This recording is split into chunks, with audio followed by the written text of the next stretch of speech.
한방 건강 상담, 오늘은 강남 내미지 한의원의 김영진 원장님과 함께합니다. 바로 만나 뵙겠습니다.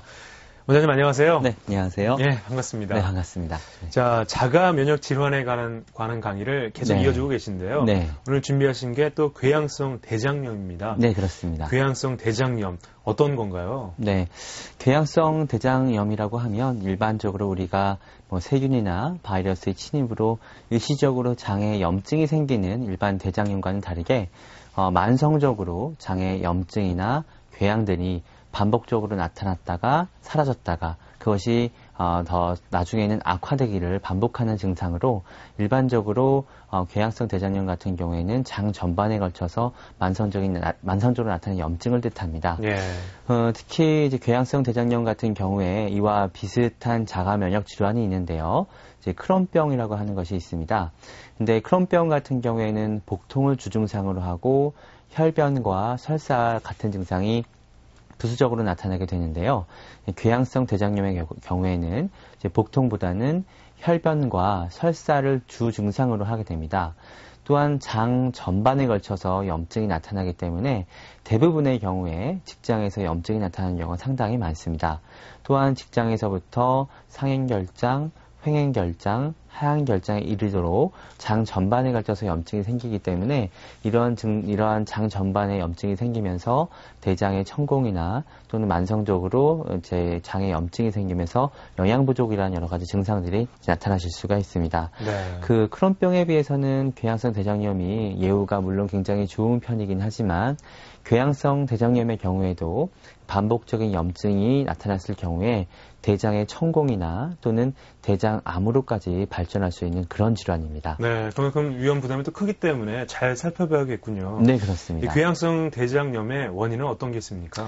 네, 궤양성 대장염의 원인은 아직 정확하게 밝혀진 것은 없습니다. 하지만 이제 환경적인 요인과 유전적인 요인과 더불어서 우리 일반적인 생활 습관의 변화로 인해서 그 원인을 줄 수가 있겠는데요. 사실 궤양성 대장염의 경우에는 이제 동양 문화권보다는 서양 문화권에서 많이 나타나는 질병이었습니다. 하지만 최근에 우리나라와 일본을 비롯한 이 동양권에도 이런 궤양성 대장염 환자분들이 많이 증가를 하고 있는데요. 이 대표적인 원인으로 봤을 때는 서구화된 생활 습관을 들 수가 있겠습니다.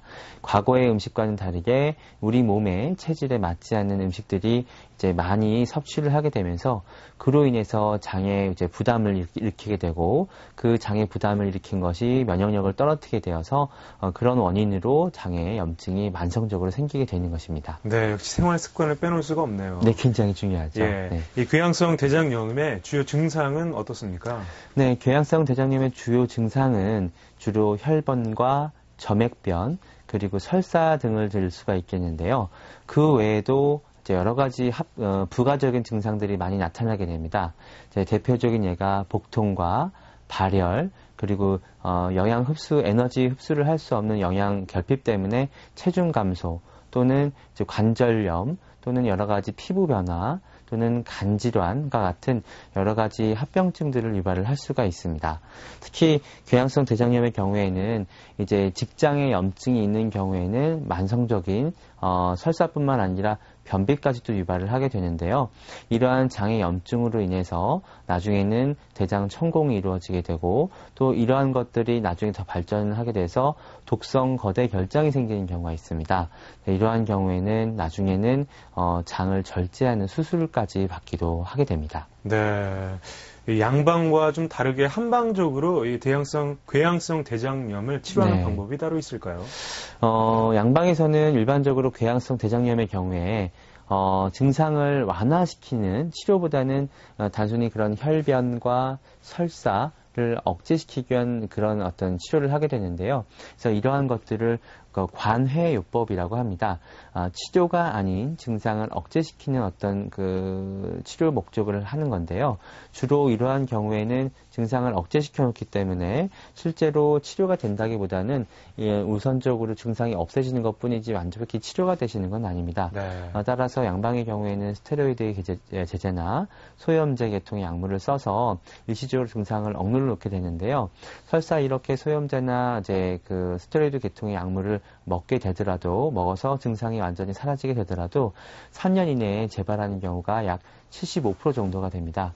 하지만 이제 한의학의 경우에는 한방적인 치료를 했을 때에는 이제 면역 기능이 약해진 것을 바로 잡아주기 위해서 우리 몸의 균형을 잡아주게 되고, 또한 이제 약해진 면역 기능을 끌어올려줌으로써 몸에 있는 면역 기능이 서로 균형을 맞춰지기 때문에 치료한 이후에 오히려 몸이 좋아지고 증상이 완전히 소실되는데 시간이 장기간 걸리긴 하지만 오히려 그 후에는 몸이 좋아지신 상태가 그대로 유지되고 재발이 거의 없는 경우가 상당히 많습니다. 네.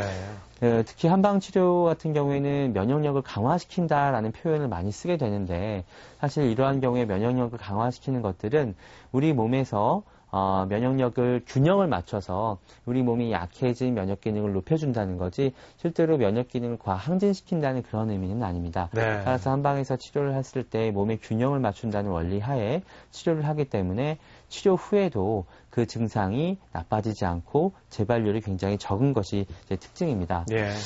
궤양성 대장염의 경우에는 대장의 염증이 이제 반복적으로 나타나는 경우가 많기 때문에 그 반복적으로 나타나는 궤양들은 사실 우리 몸에 있는 세포의 회복력과 조직의 재생력이 떨어지기 때문에, 즉 면역 기능이 약해서 그 면역 기능이 약한 부분에 반복적으로 염증이 나타나게 되는 겁니다.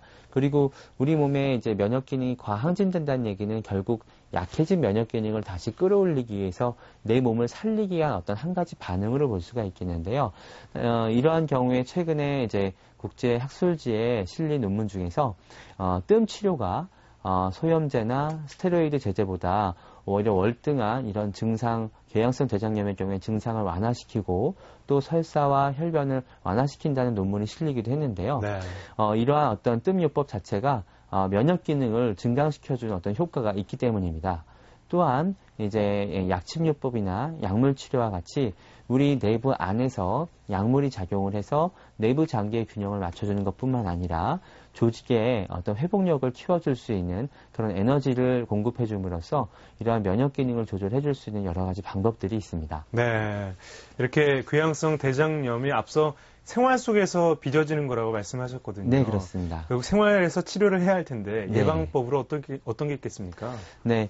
사실 이제 궤양성 대장염의 경우에는 우리가 누구나 쉽게 나타날 수 있는 복통, 설사, 혈변을 주로로 하기 때문에 이러한 어떤 그 증상들이 나타났을 때에는 대부분 모르고 지나가는 경우가 상당히 많습니다. 네. 그래서 일반적으로 우리가 뭐 체했다던가 아니면 설사를 하면서 소화기에 이상이 있는 거로만 생각을 하시고 병을 키우시는 경우가 많은데요. 항상 몸을 잘 관찰하셔서 그에 맞는 치료를 적절히 하시는 게 가장 중요하겠고요. 더불어서 이제 대양성 대장염뿐만 아니라 모든 자가면역 질환에 공통된 어떤 생활 습관이 있는데, 대표적인 예로 이제 스트레스를 없애는 겁니다. 우리가 스트레스는 만병의 근원이 될 수가 있습니다. 요즘에는 이제 너무 과도한 스트레스로 인해서 어떤 정신질환뿐만 아니라 스트레스로 인한 내 몸에 여러 가지 신체적인 증상까지 나타나는 경우가 상당히 많고요. 그래서 이러한 스트레스를 최소한 감소시키고 적절하게 풀어줄 수 있는 생활 습관을 유지하시는 게 좋습니다. 네. 그리고 운동 부족을 들 수가 있겠는데요. 위나 장은 내 몸 안에 있지만 사실은 몸 밖에 있는 장기와 구조가 비슷하게 됩니다. 위나 장 같은 경우는 항상 음식물이 차 있는 게 아니라 소화 흡수를 시키고 필요하지 않을 때는 반드시 비워야만 건강한 장기인데요.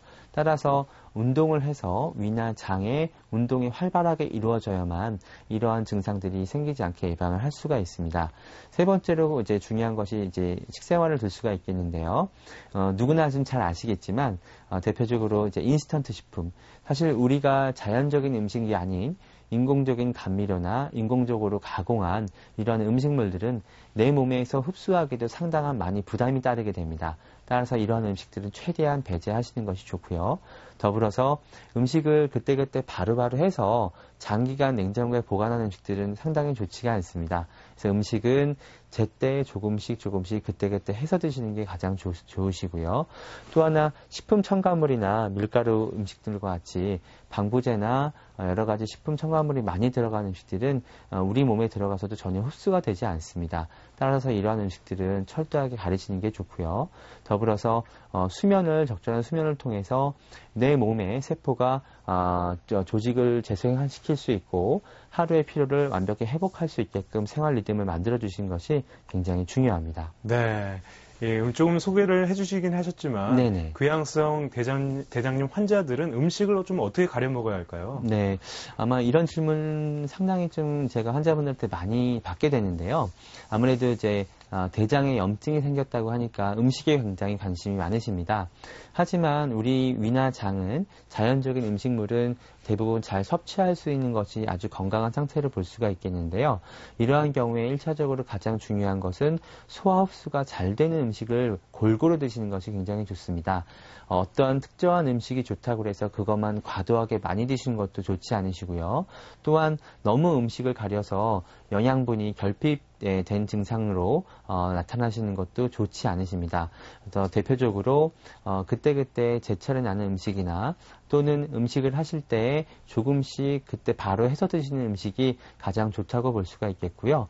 또한 인공적인 감미료나 인공적인 어떤 식품 첨가물이 들어가지 않은 음식들을 드시는 것이 좋습니다. 또한 우리가 일상생활에서 또는 각각의 지역에서 나는 쉽게 말하면 그 환경에 맞는 음식들을 섭취를 하셔야만 우리 몸에서 또 잘 흡수할 수가 있기 때문에 딱히 정해진 음식이 있는 것은 아니지만 내가 음식을 먹어보면서 장이 편한 음식, 소화가 잘 되는 음식을 위주로 드시는 것이 가장 좋다고 볼 수가 있습니다. 네, 그 땅에서 나는 음식 먹는다고 하니까 네. 신토부리가 갑자기 생각이 나네요. 네, 그렇습니다. 마지막으로 궤양성 대장염 환자들에게 조언 한마디 해주시죠. 네, 궤양성 대장염 환자분들뿐만 아니라 모든 자가면역 질환을 앓고 계시는 분들은 굉장히 힘들어 하시는 경우가 많이 있습니다. 왜냐하면 병이 오래됐기 때문에 사실 증상이 조금만 악화되거나 또는 내가 전에 겪지 않았던 증상들이 조금만 나타나도 굉장히 힘들어 하시는 경우가 많으신데요. 자가 면역 질환이라고 하는 것은 우리 몸에 있는 면역 기능이 약해져서 몸에 있는 균형이 깨진 것입니다. 따라서 우리 몸이 내 몸을 스스로 회복하게끔 내 몸이 건강한 상태로 다시 되돌아가기만 하면 이러한 증상들은 저절로 소실되는 것입니다. 따라서 치료는 내가 의사나 의료진들이 하는 게 아니라 오히려 환자분들 스스로 의지를 가지고 꿋꿋하게 장기간 내 몸을 바꿔나가시는 것이 내 몸을 건강한 상태로 제자리로 돌려놓는 것이 가장 좋은 치료라고 할 수 있습니다. 따라서 내 몸이 바뀔 때까지 조금 더 여유를 가지시고 장기적으로 바꿔나가신다면 반드시 좋은 결과를 얻으실 수가 있으실 겁니다. 네, 오늘 김영진 원장님과 함께 궤양성 대장염에 대해서 미니강 시간 가져봤습니다.